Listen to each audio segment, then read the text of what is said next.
خد استنى دقيقة واحدة. هو ليه انميات التونين كلها بيحصل فيها نفس الحاجات الغريبة واحنا ساكتين؟ ما هو يعني ايه واحد يتخانق 20 او يتقاتل 20 حلقة ولسه بيقولك ده لسه ما استخدمتش قوتي الحقيقية؟ يعني مثلا زي فريزر اللي في دراجون بول، يتقاتل حلقة ورا حلقة يقولك ما استخدمتش غير 30% من قوتي، ما استخدمتش غير 50% من قوتي. وطبعا عارفين ايه اللي بيحصل بعدها، يقولك استنى لا دي مش قوتي الحقيقية. او مثلا مضرة يقولك ايه دلوقتي لسه هبدأ اتحمس، ابدأ استخدم قوتي. يا عم صل على النبي، يا عم تستخدم قوتي تبدأ تتحمس؟ ده الجيش خلص خلاص. اول حاجه متشابهه في انميات الاتشونين وهو الموت اللي هو ما يعتبرش موت اصلا، يعني انت الشخصيه بتموت بس هي ما بتموتش. يعني مثلا سون جوكو مات ورجع اكتر من مؤلف هانتر سحب على الانمي بتاعه ورجع له.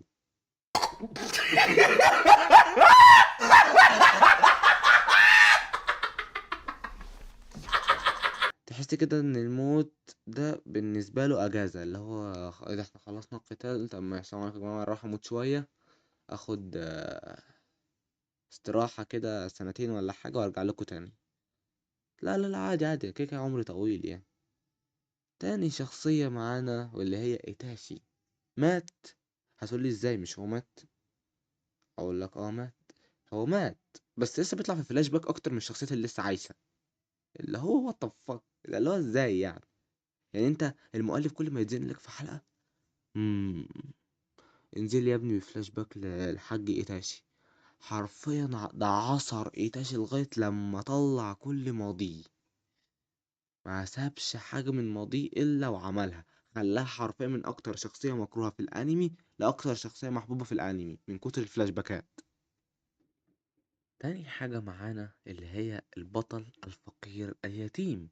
أمثلة ناروتو أوزوماكي على سبيل المثال. يعني إيه يتيم؟ يعني بص خد المعادلة عندك دي اكتبها سجلها في كراس. يتيم زائد منبوذ بيساوي بطل أسطوري أو بطل القرية. معادلة خرافية لأقصى الحدود.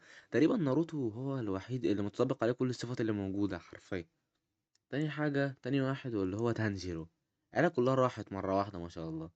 الحاج مزام مقصرش خلص عليهم كلهم. رابع حاجة واللي هي آخر حاجة معانا اللي هي متشابهة فيها كل أنميات الاتشونين وهي قوة الصداقة اللي جاية من الفضاء دي. يعني مثلا على سبيل المثال ميدوريا، كل ما حد يشجعه عظمه من عنده تتكسر، كل ما حد يقول له يلا اضرب عظمه من عنده تتكسر. ده إلزامي، العظمة لو ما كسرتش قوة صداقة مش هتشتغل. تاني واحد معانا أكيد انتوا عارفينه يعني خلاص، ما هو ناروتو. أي ذكرى لازم يكون فيها فلاش باك لأصدقائه. عشنا طفولة يائسة وحزينة طبعا لو عجبكم الفيديو ما تنسوا اللايك والاشتراك وتفعيل زر الجرس. ويلا سايونارا.